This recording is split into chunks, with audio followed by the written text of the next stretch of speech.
Son las 6 de la mañana, 16 minutos. Saludamos a esta hora al señor José Ignacio López, director ejecutivo de investigaciones de Corfi Colombiana. José Ignacio, gracias por acompañarnos. Buenos días.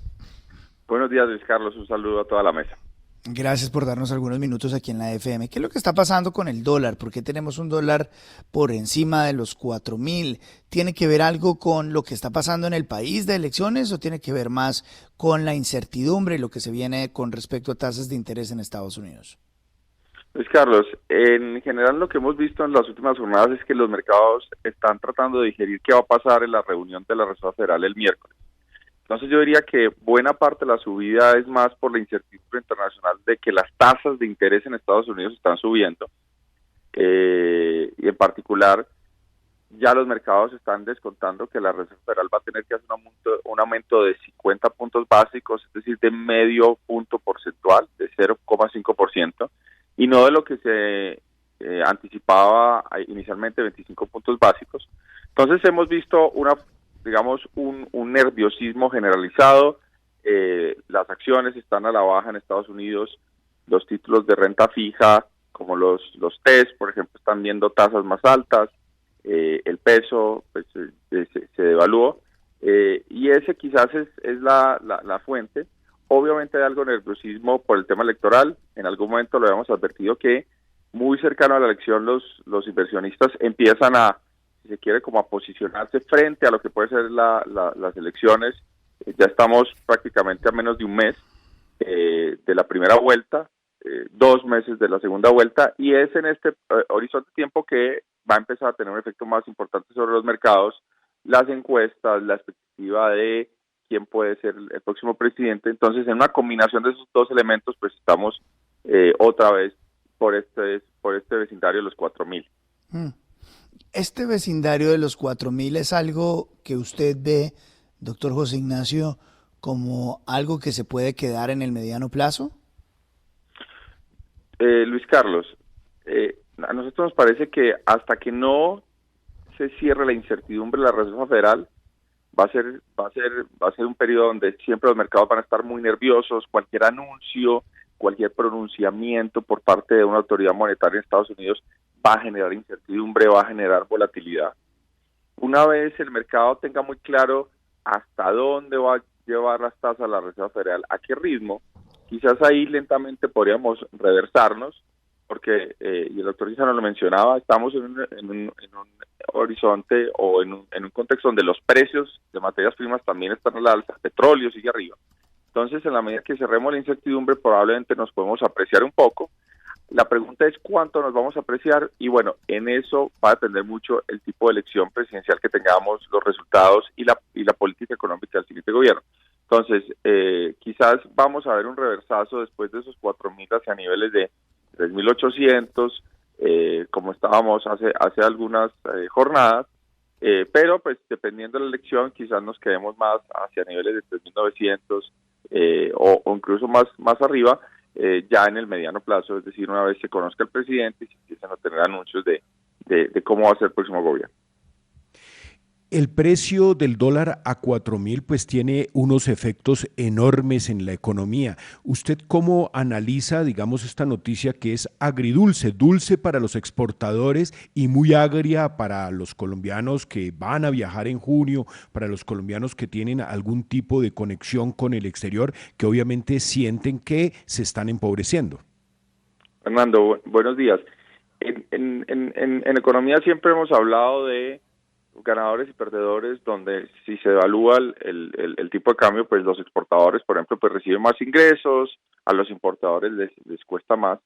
Yo diría que en una economía integrada como la economía colombiana al comercio internacional, en una economía donde la gente, digamos, todas las personas de a pie, pues tienen aspiraciones sobre consumo, sobre viajes y demás, hay una mala señal o hay una cierta connotación que antes no teníamos en los modelos, que tiene que ver con la confianza de los consumidores. Nosotros hemos hecho varios ejercicios, demostramos que, por ejemplo, cuando tenemos una devaluación del peso, se deteriora la confianza de los consumidores porque pues, sienten ese efecto de empobrecimiento cuando miran tiquetes aéreos, cuando quieren viajar, cuando quieren comprar alguna cosa del exterior. Entonces, en la balanza es difícil saber cuál es el efecto. Sabemos, repito, que por el efecto, por ejemplo, de exportaciones de café, de petróleo, de carbón, las no tradicionales, los productos industriales que exportamos, pues es una buena noticia. Pero también hemos visto que la competitividad del país no es una función uno a uno el tipo de cambio, es decir, no simplemente nos devaluamos y nos volvemos súper competitivos. Para exportar más hay que tener muchas otras cosas, infraestructura, logística y demás. Entonces, no hay un nivel, es difícil, digamos, decir cuál es el nivel que le conviene al país, porque pues siempre hay unos balances donde algunas personas están mejor y otras están peor.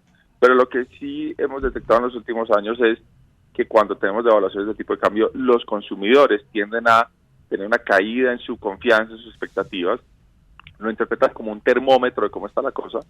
Y bueno, en este caso hay que advertir que, repito, buena parte de esta evaluación tiene que ver con el contexto internacional, pero pues también hay cierta preocupación de qué puede pasar en términos de políticas públicas el día de mañana. Señor López, uno podría decir con los fenómenos internacionales de hoy, lo que usted nos acaba de reseñar acerca de la Reserva Federal que está por darse, la guerra entre Rusia y Ucrania, los mercados de los hidrocarburos, que en el próximo gobierno, quede quien quede, ¿se va a presentar la devaluación más alta del peso en la historia? Bueno, es muy difícil decir eso a ciencia cierta porque hay varias fuerzas. Por un lado, lo que sabemos es que probablemente el siguiente gobierno va a enfrentar buenos precios del petróleo y también de otras materias primas que exportamos, probablemente carbón, etcétera, etcétera. Entonces, pues eso implicará una fuente importante de ingresos. Ahí dependerá mucho del próximo gobierno qué medidas tome para pues aprovechar esa bonanza, o si es un gobierno que va a preferir pues no hacer mucho en términos de hidrocarburo y pues no habrá tanta fuente de ingresos. Entonces es una pregunta, digamos, esa es una dimensión muy relevante y ahí pues dependerá qué acciones se tomen. Lo otro tiene que ver con el tema del ahorro nacional, si se quiere, el ahorro público y privado. Colombia está teniendo lleva muchos años donde hay un déficit con el resto del mundo, eso lo llamamos el déficit cuenta corriente, y eso depende de la cantidad de ahorro y consumo que tenemos. También, repito, dependerá mucho, el siguiente gobierno hace un esfuerzo por mantener las cuentas fiscales en orden e ir reduciendo el déficit fiscal y promover el ahorro. Otro cuento será así, por ejemplo, pues tenemos un déficit fiscal abultado y tenemos bajo nivel de ahorro en el país. Por ejemplo, pues si hubiera una corrección en el ahorro por un tema pensional, pues probablemente también tendríamos que tener devaluación para cerrar ese déficit que tenemos con el resto del mundo. Entonces, es difícil decir vamos a tener una mega devaluación o no. Eso depende mucho de realmente qué acciones de política pues, toma el gobierno y también el contexto internacional, que por ahora, repito, se ve retador en un sentido y es probablemente vamos a enfrentar mayores tasas de interés en los mercados internacionales, pero también tiene un buen viento de cola y es nuestros productos de exportación van a tener unos precios favorables. Director José Ignacio López, director de Investigaciones Económicas de Corficolombiana, ¿hay temor por salida inusual de capitales? ¿Cuántos dólares salen al mes del país? ¿Hay una estampida preelecciones presidenciales? Fernando, hasta ahora los datos, digamos, tanto de balanza de pagos que registran nuestras transacciones con el resto del mundo, en particular lo que llamamos la balanza cambiaria, no está mostrando una salida importante de capitales. Hay algunas personas que comentan que pues andan preocupados por el tema electoral y quizás ha habido alguna gente que en sus portafolios ha reconfigurado algo hacia títulos o activos en dólares, por ejemplo. Pero en general no hay evidencia de salida de capitales. De hecho, lo que sabemos es que los extranjeros a comienzo del año han recuperado su apetito y su interés por Colombia a pesar de la incertidumbre electoral. Y pues acá, repito, todavía no sabemos bien cómo va a ser el tema electoral, quién va a ganar las elecciones, qué tipo de gobierno vamos a tener. Entonces hay mucha incertidumbre. Esos flujos de los internacionales ahora se empiezan a posicionar en la expectativa de, bueno, qué va a pasar y quizás ya sea más confirmando la elección, pues veamos algún tipo de movimiento de entrada o salida de flujo de inversiones. Doctor López, buenos días, lo saluda Juan Lozano. siempre me pregunto por qué es tan grande la diferencia entre el dólar oficial y el dólar en las casas de cambio. Y me pregunto como por una especie de amortiguador para las subidas grandes del dólar que puede venir de dólares del narcotráfico, de dólares que ingresan por vías criminales al país, de mucha liquidez que se puede irrigar cuando pagan las cosechas cocaleras, de dólares del lavado. ¿Qué tan fuerte es esto? ¿Qué tanto incide a la hora de la verdad en lo que pasa con el dólar en Colombia? Buenos días. Es una pregunta difícil de responder porque por la naturaleza misma de estas operaciones pues no tenemos unos registros claros. Entonces aquí se han hecho varios cálculos. De hecho, incluso pues la unidad de lavado de activos recientemente ha publicado algunos tipos de estudios tratando de hablar de cuánto podría ser ese flujo. Hay estimativos que hablan de hasta 6 billones de pesos, quizás por entradas de dineros ilegales, pero la verdad es que no sabemos. Y uno de los fenómenos que digamos llaman la atención es que si bien los precios y las áreas de cultivo pues le sugerirían a uno que deberíamos tener mucho más dólares ilegales, también es cierto que lo que estamos viendo es que ha habido una reducción muy fuerte entre esa distancia o esa diferencia en los precios de las casas de cambio y el tipo de cambio oficial, como sugiriendo que no hubiera muchos dólares circulando en la calle en ese tipo de entidades, que además están reguladas y tienen un montón de controles. Entonces, no es fácil decir realmente cuál es el flujo. Repito, hay algunos estimativos y hay varios economistas que en algún momento han hecho algún estudio, pero pues, repito, siempre va a haber una incertidumbre porque pues no tenemos, por naturaleza misma de esas actividades ilegales, no tenemos unas buenas cifras, y entonces pues hay mucho que podría entrar uno a decir es dentro de la conjetura. En lo que se viene en este mes, ¿la volatilidad del dólar va a ser mayor por las elecciones? Yo pensaría que sí, Luis Carlos. Yo creo que vamos a tener hasta la segunda vuelta, que recordemos es a finales de junio. Sí. Probablemente vamos a tener mucha volatilidad porque tenemos esa doble coincidencia, el tema electoral en Colombia con el tema internacional. Entonces las dos cosas van a estar generando mucha incertidumbre en los mercados, cambios de sentimientos, encuestas nuevas, van a generar reacciones, porque pues ya los mercados, repito, hacia el último mes es donde se empiezan realmente como empiezan a poner este tema como prioridad dentro de sus a la hora de tomar decisiones de inversión. Ahora, esto lo pregunto porque es lo que uno escucha en la calle cuando habla del dólar con frecuencia con la gente, ¿no? No necesariamente expertos como usted le dicen, no, pero es que el dólar eventualmente va a volver a bajar. Y yo soy de los que siempre dice, el dólar nunca baja. La pregunta para ustedes, ¿el dólar baja? Es decir, en la estructura, el dólar nunca baja. El dólar nunca baja, don José. ¿O sí? Sí, el dólar a veces baja. Poquito. Lo que pasa es que, Luis Carlos, lo que hemos tenido es, y hay que reconocerlo, así como hablaba yo que el dólar es como un termómetro de la confianza de los consumidores, sí. el peso. Sí. La verdad es que el dólar es el gran termómetro de la economía norteamericana. Y lo que hemos tenido es que llevamos unos años donde la economía de Estados Unidos, por múltiples razones, sigue estando muy fuerte.